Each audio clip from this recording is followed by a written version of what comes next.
Olá, boa noite, sejam todos muito bem-vindos ao programa Grit. Eu sou o Quinho Fonte, como vocês já sabem, eu não sei porque eu falo meu nome toda vez que começa esse programa, porque já aparece ali na abertura, mas que é pra vocês poderem gravar.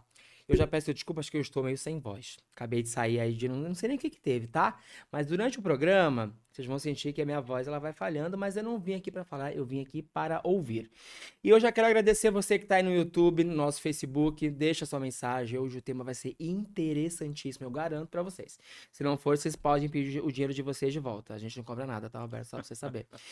Deixa sua mensagem e aquele combo que eu sempre falo, tá? Ativa o sininho, segue o canal. Vai dar uma olhada em outros conteúdos do Programa Grit. Além do Programa Grit, a Pump Fluxo de Ideias tem um montão de outros conteúdos que eu tenho certeza que vai te agradar. Mas hoje a gente vai bater um papo cabeça, um papo responsa, com um cara sensacional que eu acabei de conhecer. A gente bateu um papinho aqui antes do programa para saber o que nós iríamos falar para você, tá?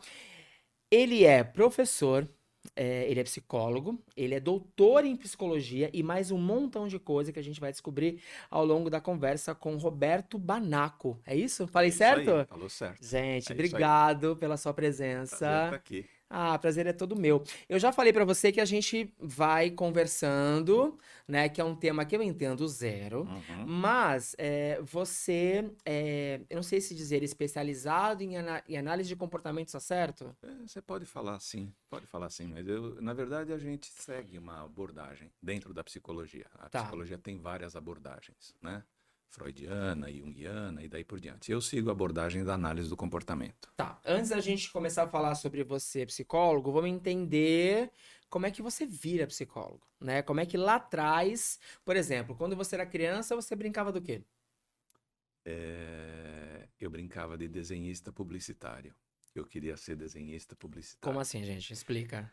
Naquela época era a ascensão da publicidade. Tá, então, e a publicidade fazia desenhos. Se Sim. você for olhar, desenho de batedeira, de enceradeira, de coisas do gênero, eram todas desenhadas, não havia foto quase. E eu queria ser um desenhista publicitário, então eu desenhava. Eu desenhava muito, eu lia muito gibi, eu era muito caseiro, ficava mirrado, quietinho, não dava para jogar futebol porque não tinha vocação e era pequeno e era derrubado e daí por diante. Então, eu ficava muito dentro de casa lendo gibi. Lendo, eu sempre gostei de ler, e desenhando. Eu gostava de desenhar e eu ia ser desenhista publicitário. Uhum. Isso como gostava de estudar, fui na época a gente chamava de ginásio, né? O ensino fundamental ia até o ginásio e depois ia para o ensino médio, que a gente chamava de colegial, na época. No colegial eu comecei a me destacar muito em matemática e física, e meus professores tinham certeza que eu iria ser engenheiro. Uhum. Nunca me interessou a engenharia, embora eu gostasse da matemática, gosto das coisas exatas e tal. Isso vai determinar a minha escolha pela abordagem da psicologia mais tarde, depois eu vou falar um pouquinho sobre isso. Mas no segundo ano colegial, uma menina da classe veio e me aplicou um teste psicológico. Tá? E eu sempre fui uma pessoa muito fechada, uma criança muito fechada, um adolescente muito fechado, muito reservado e isolado em casa. E quando ela começou a me dar o resultado do teste psicológico, eu falei, caralho, como é que ela sabe tudo isso? Né? E eu comecei a me interessar por aquilo. Na mesma época, eu sou de uma origem muito humilde, minha família é de uma origem humilde. Na mesma época começou a aparecer uma coleção da Abril Cultural chamada Ego. A gente tá falando de quanto tempo atrás? Só pra gente ter uma noção de Eu tempo. estava mais ou menos em 1974. Tá, É produção, bastante quanto tempo faz? Só pra tempo. gente, tá, a gente vai fazer a conta, já conta. Acho que 50 anos, mais ou 50 menos. anos. Mais ou menos isso. 50? Talvez 50, por aí. Vamos chutar 50, você chuta 50. 50 anos. E eu comecei a comprar aqueles fascículos, eu já trabalhava, eu era auxiliar de escritório, estudava à noite, e tinha o meu dinheiro. Então eu comprava aqueles fascículos e eu devorava aquilo. Devorava porque achava aquela coisa reveladora de um monte de coisas. Para completar o pacote, ao final da revista, havia sempre um teste. Ou um Uhum. teste de personalidade, ou um teste de inteligência. E eu fazia os testes, e corrigia os testes, e sabia o que estava acontecendo ali e tal, e fui gostando cada vez mais daquele tema.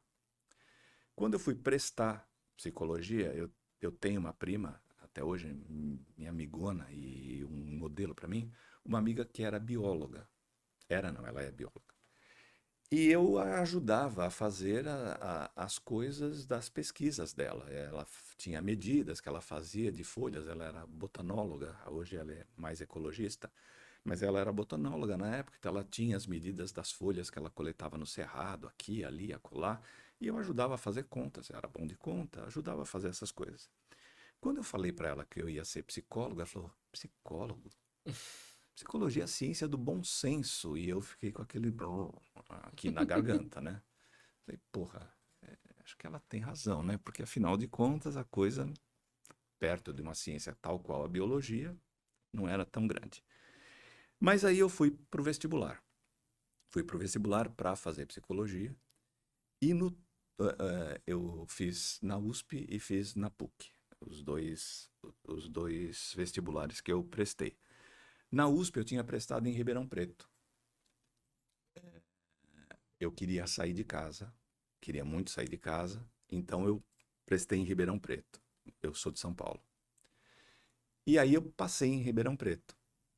Mas no intervalo entre ir para Ribeirão Preto, para aceitar a matrícula, e a matrícula da PUC, a gente teve a notícia de que meu pai estava com câncer. Hum.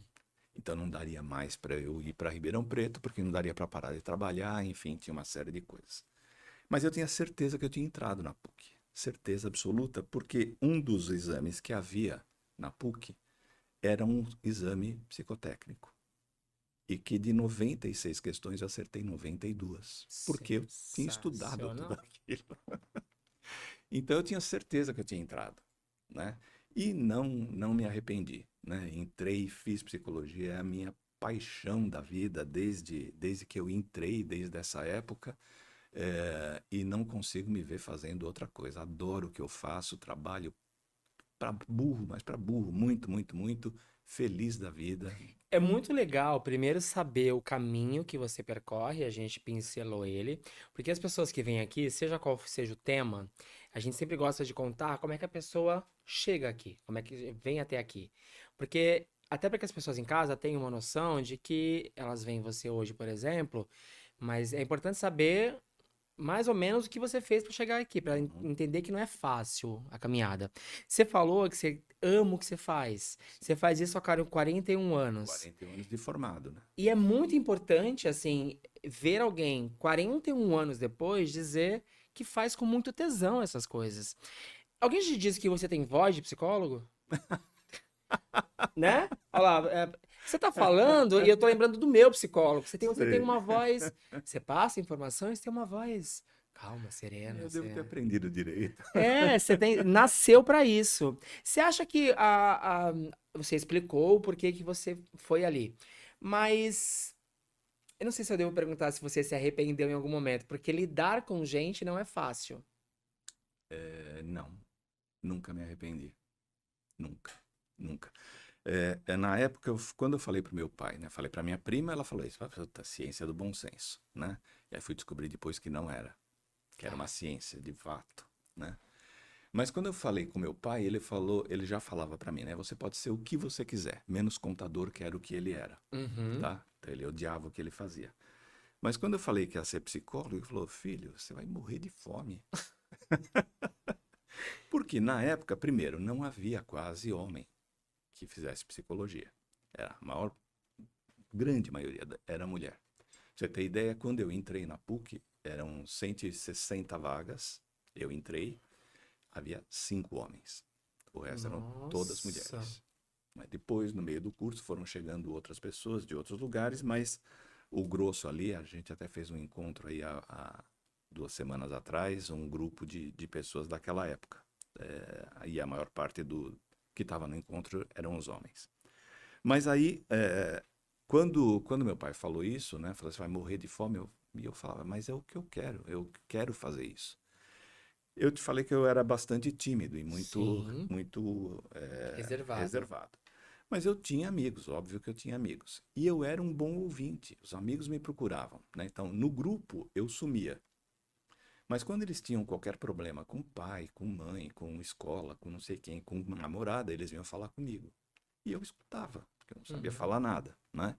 Mas eu gostava de ouvir aquilo, gostava também. Então juntou essas duas condições de eu já saber fazer isso, né? Com essa ideia de que eu poderia conhecer as pessoas de uma maneira que alguém tinha conhecido a mim, sem que eu me mostrasse, isso me encantava, né? Pontual. Me encantava e eu falei, é isso que eu quero ser, é isso que eu vou ser. Antes da gente se aprofundar no que você realmente faz há 41 anos, eu quero te trazer uma informação sobre mim. E aí você fique disponível para me dar um esculacho, por favor. Eu fiz parte durante um tempo de uma galera que tinha preconceito com questão de fazer terapia. Uhum, Eu tive ao longo da vida N questões, e as pessoas diziam assim: faz uma terapia, meu anjo. Vai pro uhum, psicólogo. E aí, quando alguém dizia assim pra mim, eu não posso te encontrar porque eu tenho psicólogo, eu tenho terapia. Aí eu dizia assim pra pessoa, você vai pagar pra alguém te ouvir? Não, amor, vamos sair comigo, vamos sentar aqui no shopping, a gente almoça e a gente conversa. Eu tinha um baita preconceito com isso, porque eu achava, fique claro que era no passado, Roberto, por favor, eu achava que era uma coisa desnecessária. Eu vou sentar lá, vou contar minha história pra alguém, a pessoa vai dizer, ok. Até que eu me vi numa situação, que acho que é só assim que a gente aprende a dar valor para as coisas, né? Em 2018, eu tive um relacionamento extremamente abusivo. E eu fui para um lugar onde as pessoas chamam de fundo do poço. Aí temos uma história triste, temos uma tentativa de suicídio, temos um rolê errado aí. E aí eu entendi, eu sozinho, que naquele momento eu precisava de uma corda. E a única corda que me vinha era um psicólogo, era uma terapia. E aí eu fui buscar essa terapia. No primeiro mês eu só chorei, né? E eu lembro que o José, que já faleceu, inclusive, José, um beijo, se você estiver vendo a gente do céu, faleceu 4 meses depois. E ele foi extremamente importante pra mim naquele momento de reconhecimento. E eu faço essa analogia mesmo. Ele foi uma corda pra mim. Tanto que quando ele faleceu, eu falei, e agora? Aonde é que eu vou me segurar pra puxar? Mas eu já tava, não curado, mas eu já tava enxergando uma luz ali, então eu fui me pegando em outras coisas. Mas eu fiz parte da galera, que inclusive tá vendo, talvez eu tenha pessoas até hoje que têm a mesma fala que eu tinha, que tem um preconceito com a terapia. Você, que tá do outro lado, por que que você acha que até hoje as pessoas ainda têm uma limitação em uhum. acreditar que a terapia faz milagres, que a terapia é o caminho do autoconhecimento? Me corrija se eu estiver errado, por favor. Por que que você acha que ainda hoje, com tanto se falar sobre o assunto e o entendimento de quão é valioso a gente ter essa prática, ainda existe um preconceito? Olha, eu vou te falar de um histórico, né? Que eu vivi e vivenciei, né?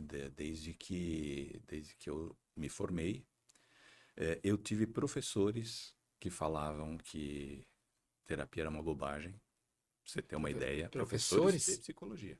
Porque a Legal. psicologia não se lida, ela não lida só com a terapia, né?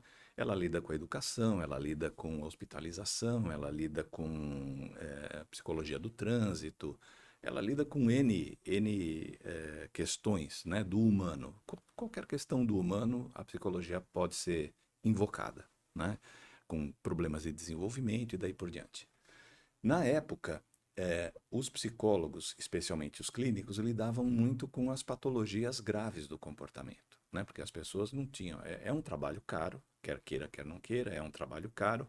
As pessoas têm outras prioridades, né? Comer, por exemplo. Não entendo muito bem por quê. Mas elas preferem comer do Gente, que tira os fazer doces terapia. daqui, por favor, que comida não é essencial para o Roberto. Não, mas eu tô brincando agora. Sim. E aí o que acontece é que naquela época só ia mesmo para terapia os casos graves. E as pessoas iam de uma maneira escondida para a psicoterapia. É mais ou menos você entrar num consultório de proctologia com a coisa Eu entro marcada. felizão, viu? Então, Eu você entro aqui, entra, ó. mas Ainda faço um vídeo. muita gente tem preconceito com isso. E com a terapia era mais ou menos isso. As pessoas não iam, né, para terapia e quando iam, por exemplo, eu comecei atendendo muito adolescente.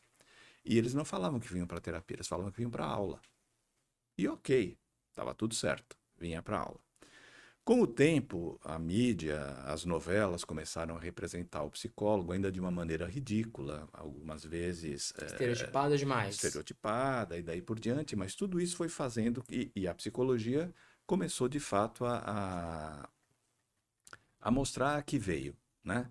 E demonstrar uma ajuda e demonstrar uma série de coisas aí importantes para as pessoas. Paralelamente a isso, ocorreu, principalmente em São Paulo, um movimento grande de popularização da psiquiatria. E um grupo do Hospital das Clínicas acabou saindo muitas vezes na capa da Veja, Uhum. falando de várias patologias do comportamento, patologias psiquiátricas do comportamento, e nós já estávamos trabalhando lá dentro, porque eles tinham vindo de uma formação inglesa que se utilizava muito da terapia analítico-comportamental. E a gente então estava lá fazendo o nosso trabalho, fomos meio procurados por eles para dar supervisão e tal, e começamos a trabalhar junto a eles. E isso também foi popularizando a psicoterapia, né? Além disso, tinha, claro, o grupo dos intelectuais que já fazia psicoterapia, era uma coisa muito importante para o autoconhecimento, de fato, e as pessoas tinham então um cabedal, tinham lá uma educação que comportava a psicoterapia e era necessária para o próprio trabalho deles, intelectual e daí por diante, né? Então tinha isso já, mas isso começou a popularizar, até que virou moda. A partir dos anos 90, né, Vira moda. virou moda com os IUPs e com os movimentos todos que a gente tem, acaba virando moda e aí então populariza de vez, né? Aí a coisa expande de uma maneira E que bastante bom que grande. vira moda. Ou isso é um problema? Mais ou menos porque também fica a pecha agora de que todo mundo precisa fazer e também não é verdade, Você né? acha que não é Eu assim? acho que não é Que assim. tem gente que não precisa de terapia. Não precisa de terapia pelo menos o tempo inteiro. A terapia auxilia muitas coisas, a terapia ajuda em alguns processos pelos quais você passa, mas o nosso objetivo o tempo inteiro é fazer a pessoa ser, em primeiro lugar, autônoma. Ela precisa Sim. se livrar de você. Ela não tem que ficar com você o resto da vida. Por isso que existem pessoas que dizem assim, meu terapeuta me deu alta. Sim, É isso, porque é na sua leitura chega um momento, isso. por exemplo, se eu começo a fazer amanhã terapia com você, existe um período, eu não vou fazer até os meus 90 anos. Então, eu costumo dizer que assim, eu tenho clientes que estão comigo há 30 anos. Não ficaram 30 anos consecutivos comigo. Entendi. Então, teve cliente que chegou comigo na adolescência para discutir problemas de estudo. Fizemos lá o trabalho, tal, passou. Voltou próximo do vestibular como questão vocacional. Fizemos outro trabalho, passou. Voltou no meio da universidade com problema de namoro. Entendi. Temas completamente diferentes. Fizemos o trabalho, passou. Foi ser pai. Despirocou.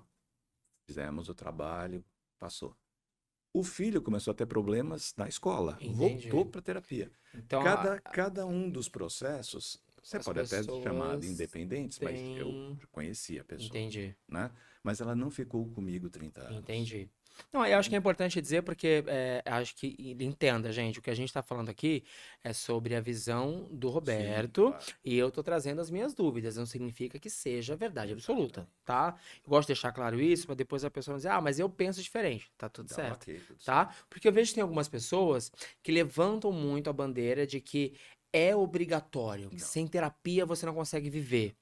E eu acho isso um pouco extremista, Sim. porque acho que, como você falou, esse caso, por exemplo, a pessoa ela foi durante a vida entendendo que naquele momento ela precisava de um suporte externo, Sim. então ela recorre à terapia. Mas em algum momento ela acredita que a vida tá ok, tá tudo certo, ela pode seguir sozinha, Sim. que é esse o foco, É isso. fazer com que a pessoa não tenha essa autodependência do Exato. psicólogo. Exato. Maravilha. Eu tenho uma amiga psicóloga, tinha inclusive uma amiga psicóloga, e ela dizia assim pra mim, o psicólogo ele não pode atender, por exemplo, nós não somos amigos, eu acabei de conhecer você. Uhum. Se eu chegar pra você amanhã e disser assim, Roberto, quanto que é a sua consulta, sua terapia? Eu quero começar a me tratar com você. Hum. Você talvez diga ok, porque você acabou de me conhecer. Sim. Mas alguém que já, por exemplo, a gente tinha 12 anos de amizade, 13 anos de amizade, não é aconselhável. Não, não é. Por quê? Porque você precisa ter uma certa objetividade sobre o problema e a questão que o cliente te traz, né? Quando você tem uma relação com essa pessoa, você pode fazer parte do problema. E aí você perde a objetividade. E você Entendi. corre o risco de fazer más análises, análises parciais, indicações que você se beneficie e não a pessoa. Entende? Então, você tem que ter um certo distanciamento por conta disso. Além disso, também há uma certa persecutoriedade das pessoas. Que quem não sabe o que significa isso, como eu, vai no É Google. um sentimento de perseguição. Por Tá. exemplo, se eu te encontro no shopping agora e você fala, agora então eu tenho que me. Ele está me analisando, ele Entendi. está me olhando e ele está sabendo e vai levar isso para a sessão. E o terapeuta tá nem aí, né?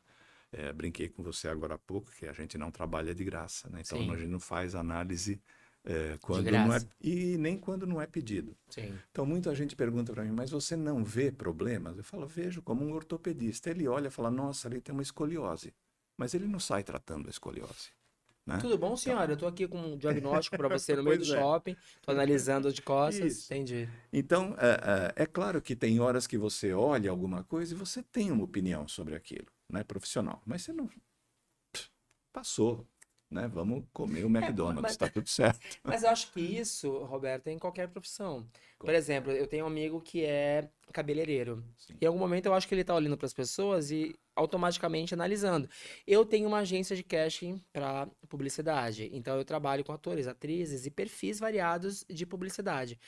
É automático eu estar em algum lugar, olhar para você e falar, Roberto, ele funcionaria para uma campanha assim. Então, mas isso não significa que eu vá te parar e falar, tudo bom, Roberto? exato. Mas eu acho que isso vale para qualquer profissão, né? Qualquer profissão.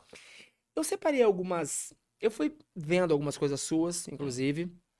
Não consegui ver muita coisa, porque a gente Olha, eu marca. perseguido agora. Olha, eu já sendo um perseguidor. A gente já combinou essa entrevista há pouco tempo, então a gente conseguiu desenrolar muita coisa. Mas eu peguei duas frases que você falou num vídeo que eu achei sensacional. E eu queria te trazer essa frase, que eu gostaria que você comentasse o que que significa essa frase. A primeira é: goste de quem gosta de você. O que Isso. significa isso? É, eu acho que essa minha abordagem. Primeiro, eu aprendi isso muito cedo na vida, né? E se você viu eu falando essa frase em algum lugar, eu devo ter falado isso tudo. Eu aprendi essa frase com Roberto Carlos, Isso. né? Tem uma música dele que ele fala: de hoje em diante vou modificar o meu modo de vida. Daquele instante em que você partiu, destruiu o nosso amor. Aquilo para mim era tristíssimo, né? Agora não vou mais chorar, cansei de esperar. E para começar, eu só vou gostar de quem gosta de mim. Eu falava, puta, genial, É isso. genial. Eu nunca vou ser abandonado, né? Se alguém gostar de mim, eu gosto dela, pronto, acabou, tá tudo certo. E aí eu comecei a cultivar isso na minha cabeça, né? Comecei a cultivar isso e me aproximar. Paralelamente a isso, embora eu não seja mais religioso, eu tenho uma formação cristã Uhum. muito forte, né? Fui católico, fui umbandista, fui kardecista, e sempre com a ideia de que você faz o bem e o bem volta para você. Então, paralelamente a isso, eu fui aprendendo que se você faz o bem para as pessoas gostam de você. Tudo bem? Tudo bem? E se você cultivar dentro de você um amor meio universal pelas pessoas, né? E se você expandir, além do amor, uma compreensão de que as pessoas são humanas e que elas merecem atenção, elas merecem cuidado, elas merecem perdão, elas merecem um monte de coisas que, em geral, as pessoas são econômicas em darem, né? Que você estaria amando a elas, né? E com isso eu fui meio que expandindo esse negócio e cultivando mesmo essa ideia, né? Que dentro da psicologia ficava muito clara. Então, eu sabia, por exemplo, que quando as pessoas eram ofendidas por alguma pessoa e que um tempo depois elas descobrissem por que elas haviam sido ofendidas, elas dariam uma desculpa para quem a havia ofendido de qualquer maneira, tá? Se elas entendessem, se elas soubessem por que aquilo teria acontecido, elas perdoariam a outra pessoa que a ofendeu. E eu comecei a perceber, por meio dessa abordagem toda, que as pessoas sempre tinham motivos para fazer o que faziam, mesmo que estivesse escondido. Então, isso ampliou muito a aceitação do outro, de quem é o outro e o que o outro pode. Se ele está fazendo, eu só posso não saber por que ele está fazendo, mas tem um motivo para ele fazer. E isso eu andando com essa história do Roberto Carlos. Então, só vou gostar de quem gosta de mim, só vou gostar de quem gosta de mim, vírgula. E eu vou fazer de tudo para que todo mundo goste de mim. Porque aí eu vou gostar de todo mundo, tá? Então, eu acho que hoje eu posso contar nos dedos, assim, de uma mão, pessoas que eu não gosto, tá? Embora eu saiba todas as razões pelas quais elas fazem e tal, não sei o que, eu não gosto. Acho pessoas feias, acho pessoas que eu não quero que gostem de mim também, né? Mas eu fui aprendendo isso com o Roberto Carlos e é interessante você falar disso, porque ontem eu tive no show da Jussara Silveira, lá em São Paulo, e ela cantou essa música, né? E eu vim no caminho aqui para Santos comentando com o Denis, que é meu marido, vim comentando com ele, nossa, essa música eu tenho falado dela e tal, papabá. E é interessante você pegar essa frase, porque para mim é uma coisa importante isso, né? Isso me faz me sentir mais resiliente, né? Então, se alguém não gosta de mim, direito dela. Tem uma frase também que eu repito que é do Caetano Veloso: a unanimidade é burra. Então, eu gosto também dessa frase e sei que não é todo mundo que vai gostar de mim. E eu também não preciso gostar de todo mundo. Eu devo gostar da maior parte das pessoas que estão ao meu redor, porque aí eu vou ser muito bem tratado, né, se isso acontecer. Então é meio por aí que vai essa frase. Eu acho sensacional, Roberto, como as pessoas que elas sentam aqui, indiferente do tema. A gente faz uma pergunta e a resposta que vem, ela vem assim como um cometa pra mim, assim. Hum. Você tá falando, aí eu olhei pra ele, falei, tá vendo? Cabe muito, assim. Em algum momento eu posso até te contar depois. Pretendo ser seu amigo, inclusive, depois daqui. Te contar essa parte. Mas eu tô ouvindo você falar, a gente tem que ir pro intervalo, mas só pra terminar. Não cansa, não é cansativo essa. Quero que as pessoas gostem de mim e eu gosto de todo mundo. E hoje, com a maturidade que você tem, você consegue botar essa vírgula. Hum. E tudo bem se a pessoa não gosta. E não é um esforço se separar essa galera, ou é uma coisa que naturalmente você aprendeu a fazer? Não, porque eu também fui aprendendo que esse gostar ou esse amor, ele reverbera. Você manda, ele volta, você manda, ele volta, você manda, ele volta, né? Há uma troca. E muitas vezes as pessoas também amam outras coisas, né? Eu aprendi várias coisas sobre o amor. Aprendi, por exemplo, com Gilberto Gil, Corações a Mil. Minhas ambições são 10, 10 corações de uma vez para eu poder me apaixonar, 10 vezes a cada dia, 70 a cada semana, 300 a cada mês. E isso sem considerar a rebeldia de um desses corações amar muitas vezes num só dia. Então, o amor é livre, as pessoas podem amar outras pessoas e tá tudo certo, né? Tecnicamente, Anderson, mano. Tecnicamente, tá? Não, tá tudo certo, mas é melhor que ela esteja com você enquanto ela te ama. Isso aí. Se você prender alguém com você para que ela te ame, você tá indo pelo mau caminho. Já pensou em gravar aqueles vídeos?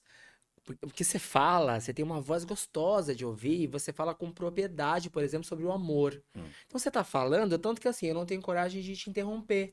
Porque o que você fala é inteligente pra caramba, faz um baita sentido, e a sua voz parece aqueles vídeos que a gente vê com foto de borboleta, e você falando do amor e tal, é sensacional. E eu espero que vocês estejam tão apaixonados por ele como eu estou por essa história sensacional, que a gente não soube nada ainda. No próximo bloco eu vou trazer mais frases pro Roberto, a gente vai trazer mais situações, eu vou pedir para ele me analisar o que será que ele tem pra dizer sobre mim. E aquelas perguntinhas finais do programa que se ele passar no teste, ele vai receber o nosso presente que você que está assistindo já sabe qual é. Então não sai daí que a gente já volta.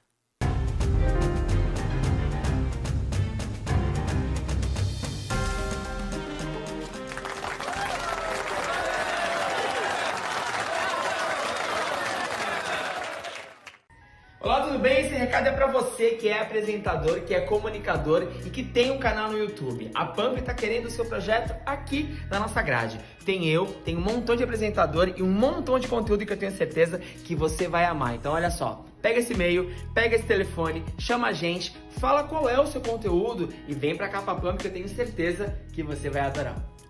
Obrigado. Olá galera, tudo bem? Boa noite, eu sou o Pinho Ponte.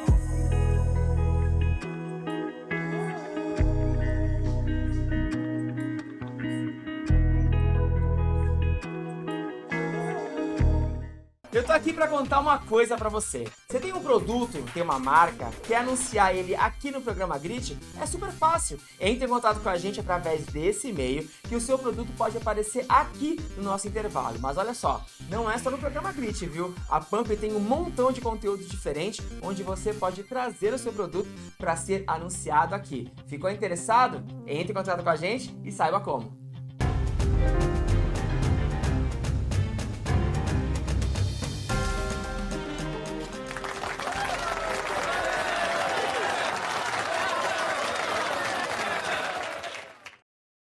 Estamos de volta com o programa Grit. Eu quero de novo agradecer você que está aí nas nossas redes sociais, tanto no YouTube como no Facebook. Deixa sua mensagem sobre esse papo delicioso que estamos tendo com o Roberto Banaco, com essa voz aqui que eu vou gravar uns vídeos com ele depois para a gente poder divulgar. Coloca meu Instagram aqui, por favor, só para a gente poder lembrar. Todo o programa eu falo, eu mando nudes, tá? Meu marido já autorizou, eu mando nude, tudo pelo crescimento. Tudo pelo crescimento. E bota, por favor, o Instagram do Roberto. Vamos ver o Roberto. Roberto, você no Instagram, esse Instagram é novo, né? Você teve um problema com o Instagram e perdeu o Instagram. Perdi o Instagram, não fez nada. A gente, várias pessoas denunciaram que ele estava hackeado e não rolou. Não rolou. A sua profissão, apesar de ser algo extremamente pessoal, né? Você usa as redes sociais para algum tipo de divulgação do seu trabalho? Ou, por exemplo, eu sigo pessoas que são psicólogos que postam frases, vídeos motivacionais. Você segue isso também? Então, eu meio misturo minha vida pessoal com a vida profissional, né? Primeiro porque eu não tenho nada para esconder de ninguém, e segundo, eu não faço esse tipo de coisa que as pessoas costumam fazer. Quando eu lanço alguma coisa profissional no meu Instagram, é algo ligado a cursos que a gente dá para psicólogos, né? A gente tem um instituto, fazemos parte da diretoria do instituto e do corpo docente do instituto que forma terapeutas, né? Terapeutas nas mais variadas formações. Nós temos um mestrado profissional em análise do comportamento, que é um curso super bem avaliado pela CAPES, então um curso de formação de analistas do comportamento. Então, às vezes eu coloco alguma notícia ou faço a propaganda de algum livro que eu recebi ou onde um artigo meu foi publicado. Algumas vezes eu faço lives com outras pessoas e aí então isso vai também pro meu Instagram. Então o que eu tenho de profissional no Instagram são essas coisas que estão circundando um pouco a minha atividade enquanto analista do comportamento, enquanto formador de analistas do comportamento. Enquanto terapeuta, não. enquanto terapeuta. Eu tô lá na minha, fico na minha, não falo nada e tá tudo certo. Como profissional, você acha que as redes sociais são importantes para o autoconhecimento das pessoas? Ou você acha que em algum momento hoje isso perdeu muito foco? Não, hoje não, sempre. Mas elas não são, elas são, como é que eu vou dizer? Inevitáveis. Elas estão aí. E muita gente, por exemplo, eu não tenho Facebook. E todo mundo acha estranhíssimo eu não ter Facebook. Né? Mas acho o Facebook chato, não Parece que gosto. você não faz parte, né? Quando alguém fala, qual é o seu Instagram? Não tem Instagram. Não Não tem tem. Instagram? Como não tem? Como assim Exato. não tem? Eu sou Tem essa pessoa que até. falo isso, tá? Como assim não tem Instagram? Como é que você vive sem Instagram? Como é que é isso? Pois é, Isso é pois é. louco, né? Você vira refém disso. Mas acontece que eu fui também aprendendo, né, especialmente no atendimento das pessoas, que as pessoas de fato têm uma relação por meio disso.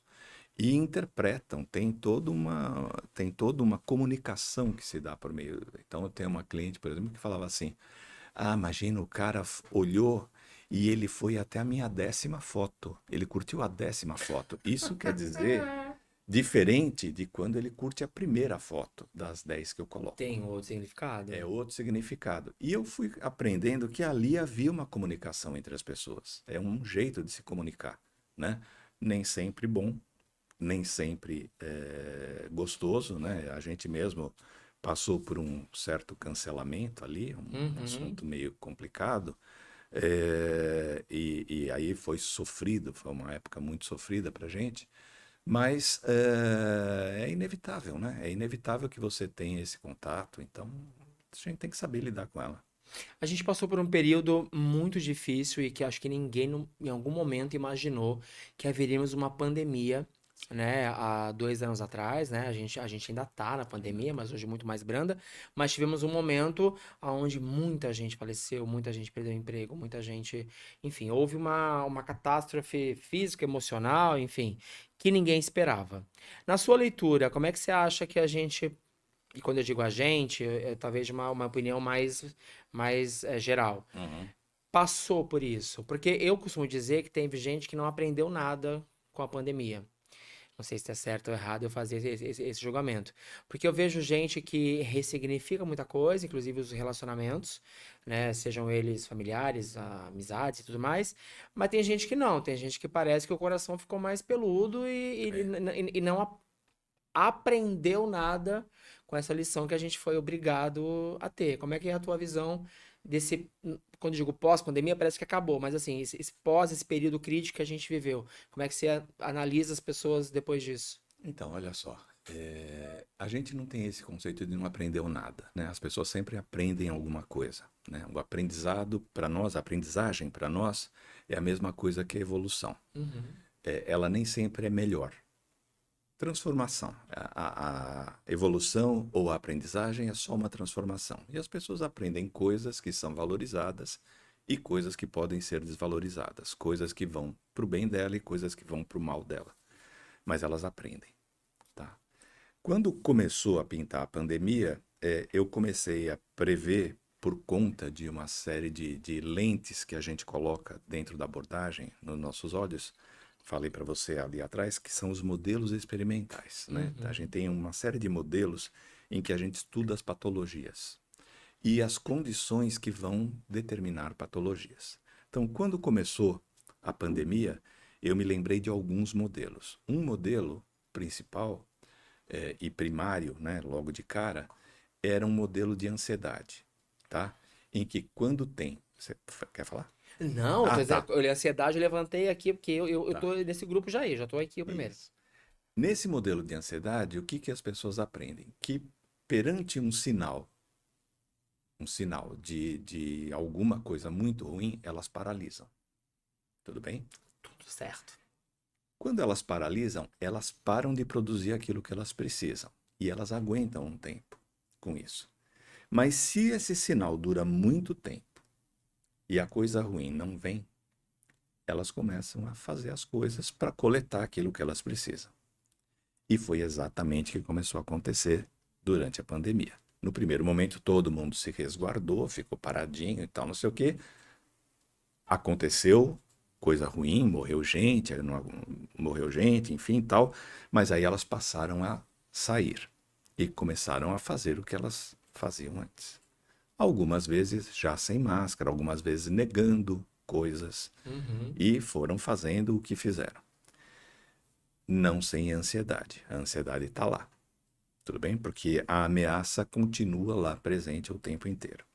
Isso cai num outro modelo. Quando você tem estressores que se sucedem durante um bom tempo, o que vai acontecendo é que você vai perdendo a capacidade de ter prazer. Tudo bem? Vamos voltar para a história.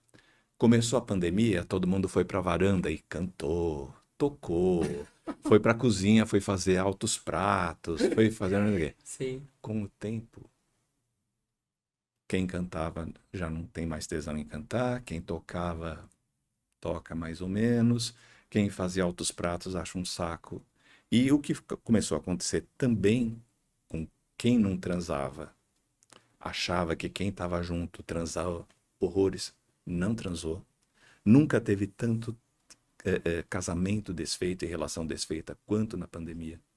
Porque as pessoas não tinham mais prazer nem com o sexo. Tudo bem? É claro que isso não é generalizado, não é todo mundo, Sim. mas a maior parte das pessoas foi isso. E agora, só para encurtar a história, nós estamos vivendo um período que eu também previa, com base em modelos experimentais, de um estresse pós-traumático. Então, o que está acontecendo hoje? Uma insônia idiota. O que é idiota? Ela não tem motivo, tá? Eu estou dormindo, de repente, 3 horas da manhã, pá, eu estalo. Sem motivo aparente e não durmo mais. Tudo bem? E não tem porquê. Quer dizer, aparentemente não tem porquê, mas isso vem de um estresse pós-traumático.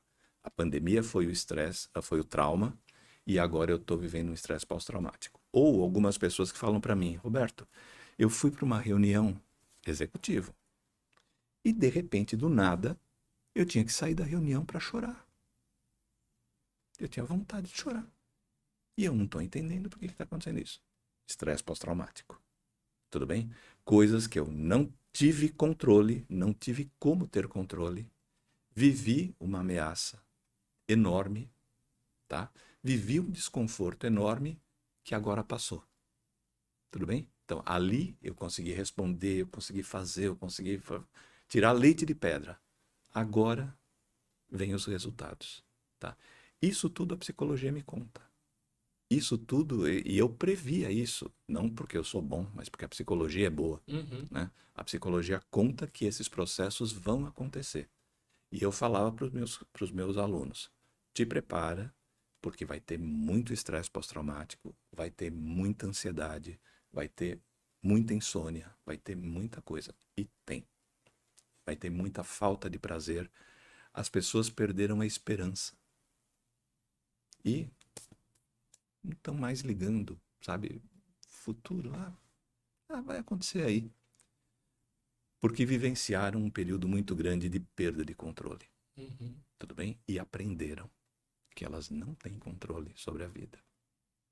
Gente, nunca ouvi reflexão mais. Eu não sei nem se encaixativa existe essa palavra. Que alguém que tenha traduzido a pandemia de uma forma. Porque você está falando e eu estou trazendo. Eu tenho isso, a pessoa vai falando, eu vou criando na minha cabeça imagens para traduzir a frase que eu. E, cara, é isso. Assim, foi exato. E você foi falando assim, a pessoa acorda às 3 da manhã com insônia. Aqui, ó. Sem motivo nenhum. E às vezes, acho que a maioria das vezes você não faz essa ligação, né? Você passa por uma situação e quem não tem um estudo, ou enfim, a mente aberta, sei lá, se eu posso falar disso, não entende essa ligação, né? Acaba tentando buscar um motivo agora. Porque eu comi muito frango. Porque eu dormi mal. Porque eu briguei com meu marido. Porque... E na real não é isso. Não. É que também as pessoas têm outra característica, né? Que é comum. A gente não olha para o que não quer, para o que não gosta. Tá? Então, essa é uma das razões, por exemplo, que homens não fazem exame de próstata. Eu recomendo, inclusive, se você estiver É em casa, muito pode fazer, que recomendado. é sensacional. Não tem que fazer. Tem E que é fazer. importante, gente. É importante. É isso. Ou mesmo exame de seio, né? As meninas estão se lavando, elas percebem um caroço, elas param de lavar ali, Uhum. tá? Porque aquilo sinaliza uma coisa ruim, tudo bem? E a tendência nossa é não olhar para o que é ruim. Voltando agora para a pandemia. A pandemia foi ruim. Eu tenho a insônia agora, eu não vou olhar para a pandemia. Eu vou olhar para o frango, eu vou olhar para não sei o que, eu vou olhar para qualquer outra coisa, entendeu? Uhum. Mas é isso aqui que tá. E é importante você olhar pra causa daquilo, não é? É o máximo de controle que você pode ter. Você tem que Uhum. primeiro descobrir a causa. Pra mim pode acabar a entrevista, porque depois dessa aula de Roberto tá tudo ótimo. Mas no último bloco você foi contar uma história Hum. sobre a música do Roberto Carlos e você citou o seu marido, o Sim. Denis. Vocês estão juntos há 20, 6 anos. Vai fazer 27 agora. quase nada. E vocês têm 3 filhos 3 adotados. filhos adotados. E a gente vindo pra cá, você me contou, eu perguntei, mas quantos anos tem? Uhum. E você falou que o menino, o último, tem 19 anos. Isso. E aí eu perguntei, como é que é isso? Você, um jovem Uhum. de 60 e 4 quase. que a gente não tem como dizer que é verdade essa idade, ter um filho de 19 anos. Como é que é isso? Então, olha, primeiro começa da escolha, né, de adotar. Quando a gente foi fazer a adoção, a Marina cresceu comigo em outro casamento, né? A Marina é a mais É velha. a mais velha. É a mais velha e foi de um outro casamento que a gente assumiu a Marina. Ela não é Uhum. adotada, mas ela foi assumida, né? Quando o Denis chegou na minha vida, ela já estava na minha vida. E eu já estava separado do João. Mas a gente mantém amizade, mantém uma relação muito forte desde então.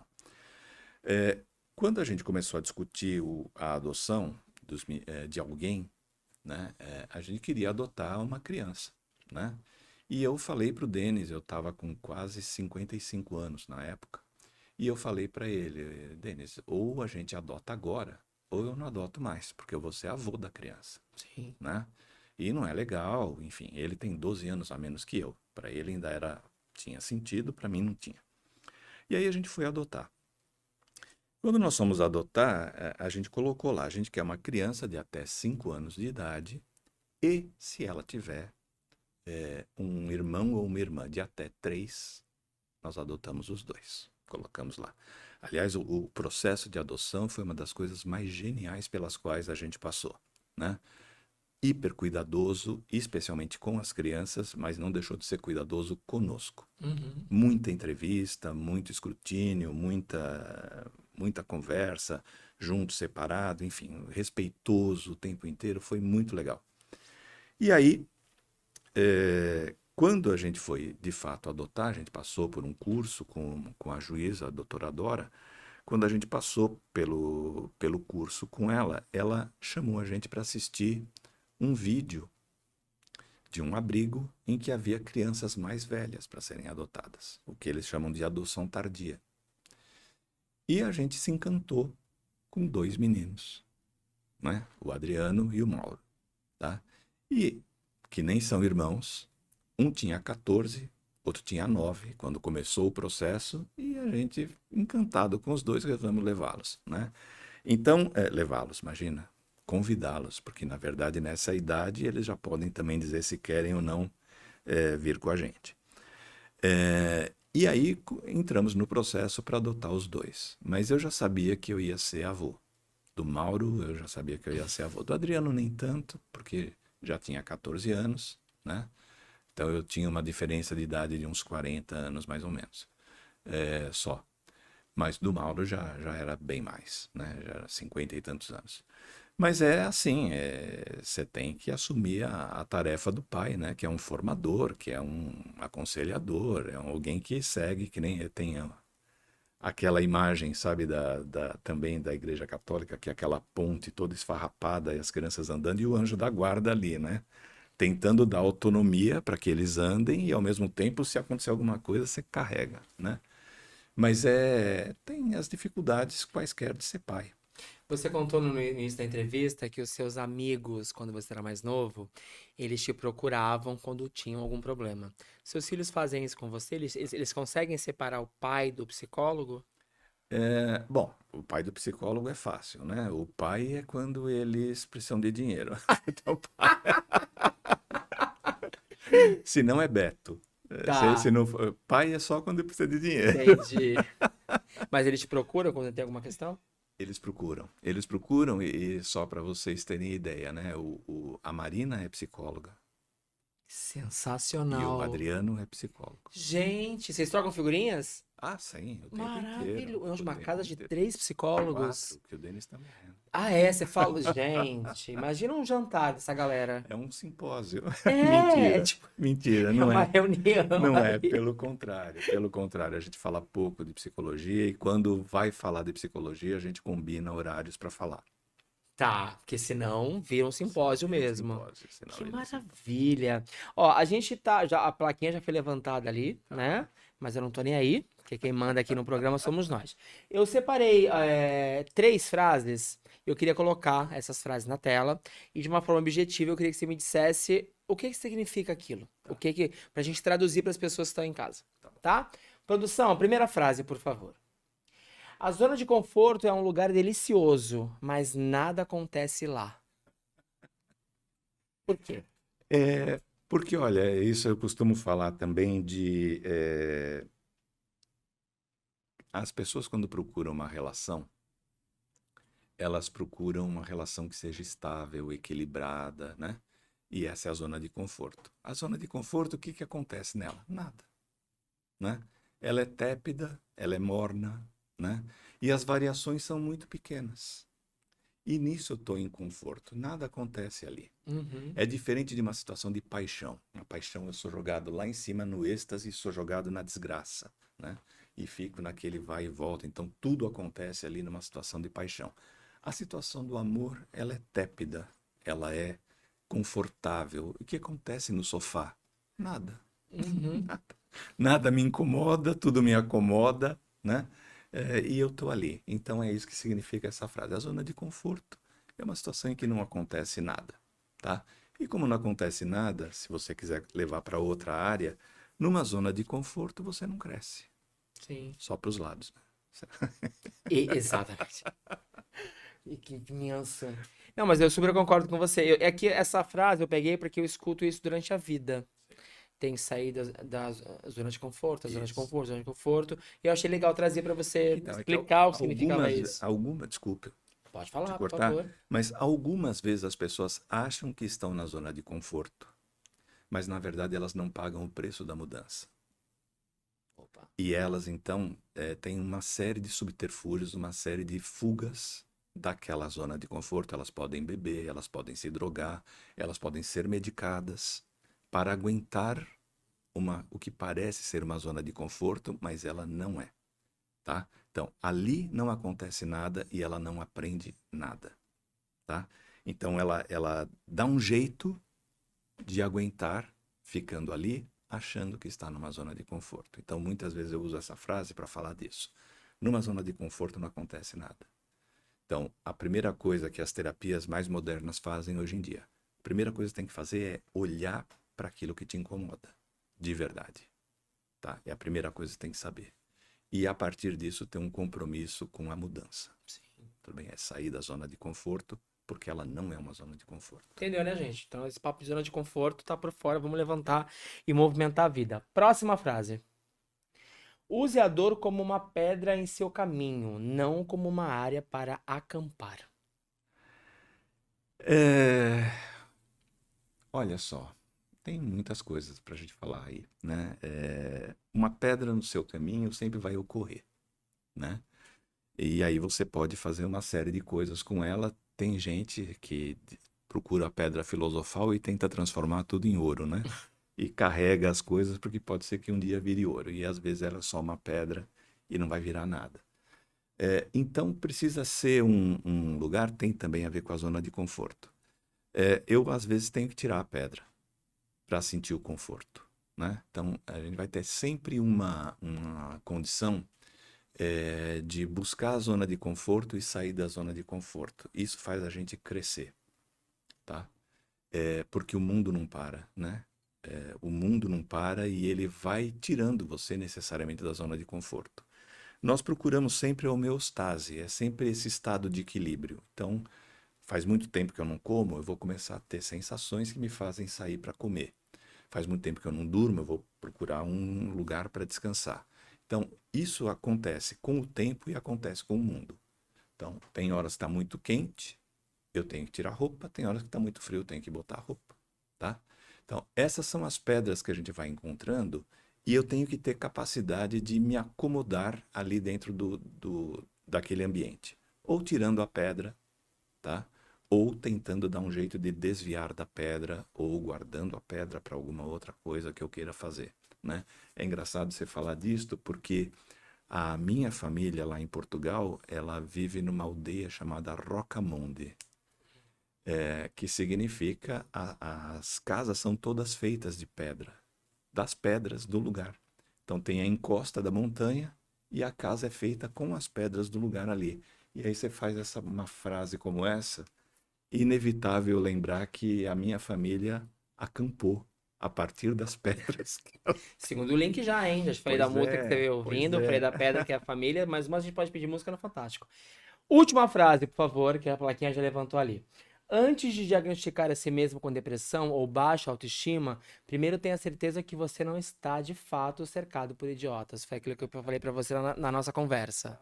Freud, né? Genial. Freud, Pode voltar pra gente, embora produção. não seja a pessoa que eu siga, né? Ele tem frases geniais, essa é uma delas.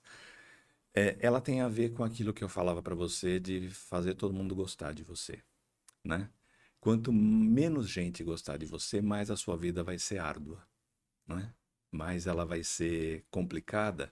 E a depressão, ela é feita de várias coisas, mas tem uma frase genial que eu nunca descobri quem era o autor, mas eu sei que não é minha, eu li. Depressão é raiva engolida. Gente, anota isso, pelo amor de Deus. Eu vou tatuar isso.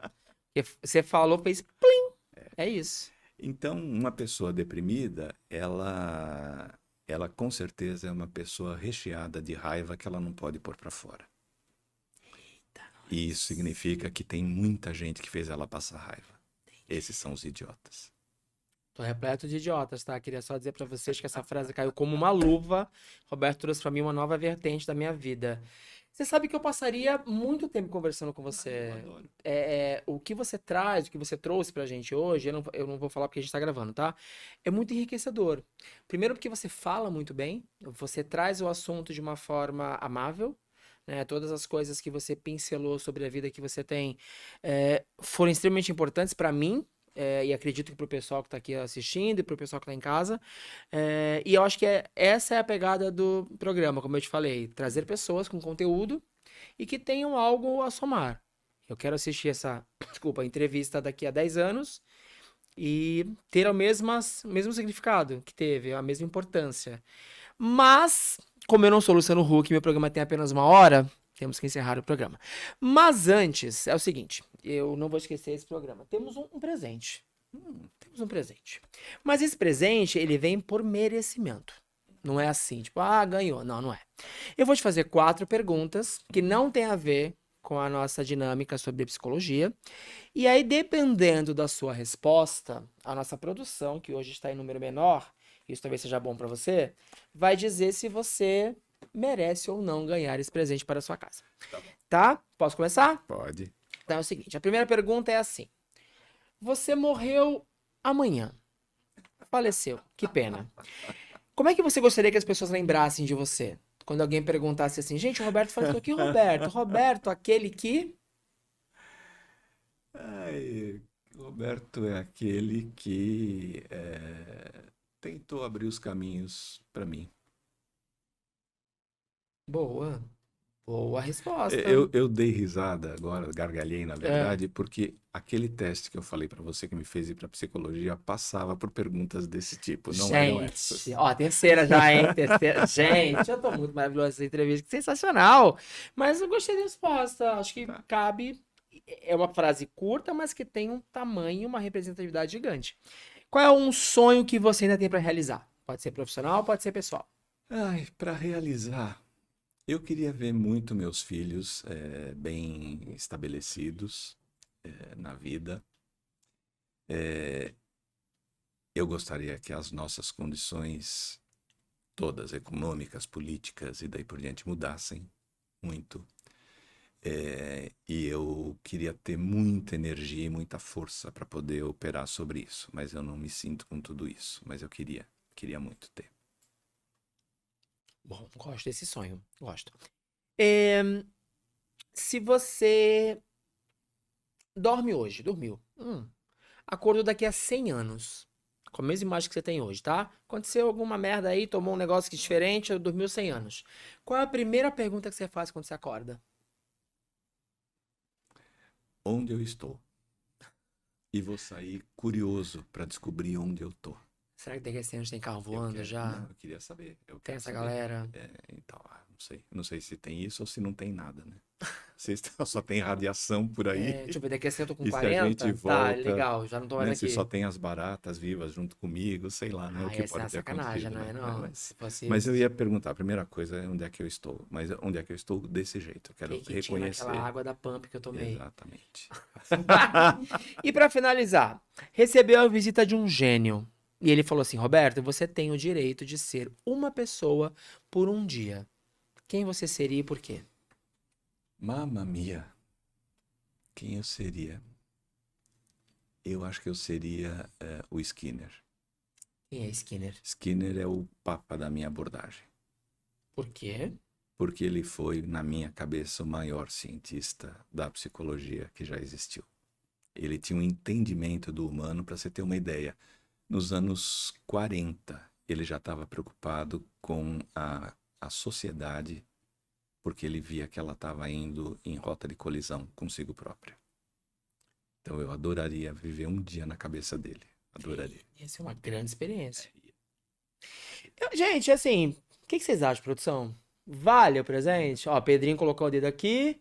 Vai, eu acho que vale. Então, como eu sou um cara bondoso e gentil, isso aqui é um presentinho pra você Muito levar obrigado, do programa muito Grit pra obrigado, casa. muito obrigado. Aí dentro tem uma caneca do programa.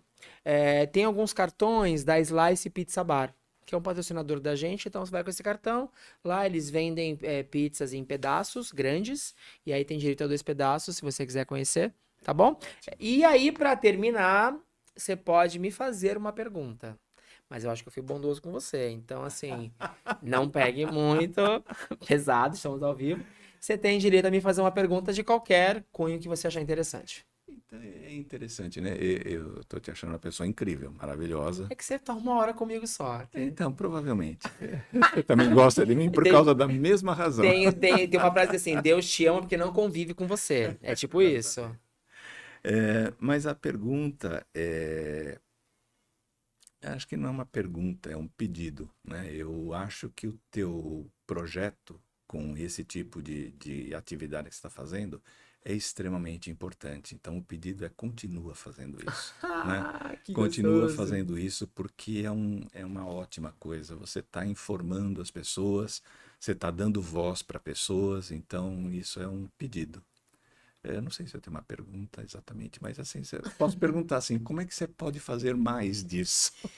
Que Eu outros projetos você vou te tem? contar que é complicado. É complicado porque aí a gente entra numa vertente de autoestima, tempo que eu faço isso.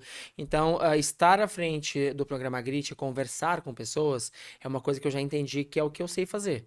Eu brincava de ser apresentador quando eu tinha 7, 8 anos de idade. Né? Você brincava de desenhar a publicidade e eu brincava de ser apresentador.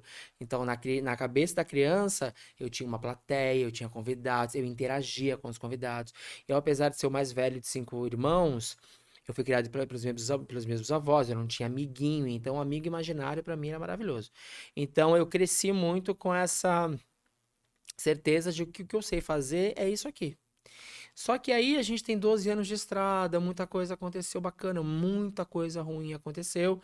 Mas quando eu me vejo fazendo isso daqui, e conversando com pessoas como você, por exemplo, que apesar de não me conhecer, você não sabia quem eu era há 3 dias atrás.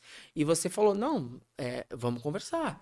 E eu acho que dentro de você tem uma grandiosidade tão grande, é redundante. Mas tem tanta coisa incrível que você pode emanar para as pessoas, amor, que você topar conversar comigo é um baita presente, de verdade. E é isso que eu disse para você. Eu quero trazer pessoas que somem, em mim, nas pessoas que estão assistindo, e que me auxiliem nessa jornada, caminhada. Então, assim, cada pessoa que senta aqui, se disponibiliza, conversa, ri, brinca e se abre de uma forma espontânea, como eu acredito que você fez, eu entendo que é mais um degrau que eu tô subindo. Né? E tem um monte de coisa acontecendo para que a gente conquiste ali, mas vou aceitar o seu pedido, não vou deixar de fazer o programa. Obrigado pela sua presença, eu amei. Se você quiser olhar para a câmera, deixar um recado para as pessoas, como é que elas acham você em rede social, como é que funciona isso? A rede social tá aí, tá aberta, né? @Roberto Alves Banaco no Instagram. É o jeito de me achar, o melhor jeito. E eu tô lá. Eu tô lá, por favor, quem tiver interesse, quem tiver curiosidade, quem tiver qualquer coisa, me procura. Vai ser bem procurar o legal. Roberto e continuar com esse papo delicioso. Eu quero ser amigo de Roberto, tá? Vamos marcar isso aí com o Denis, com a filharada toda. Vamos marcar isso aí. E você que ficou assistindo nosso programa até o final, obrigado pela sua presença. Foi fofo, né? Eu amei saber um pouquinho só, que uma hora de programa não tem como a gente descobrir tanta coisa. Eu tinha tanta pergunta pra fazer, talvez eu faça depois um conteúdo pro Instagram, alguma coisa assim. Vamos bolar isso aí, tá? Semana que vem a gente volta com mais um conteúdo, especialmente meu Instagram tá aqui, ó, produção muito rápida, colocando, vai lá, me segue aqui o canal da Pump Fluxo de Ideias, ativa sininho, tudo isso que vocês sabem, tá bom? Eu vou ficar repetindo isso, fica até chato, inclusive. Obrigado, amo vocês, semana que vem a gente se vê, um beijo e até lá.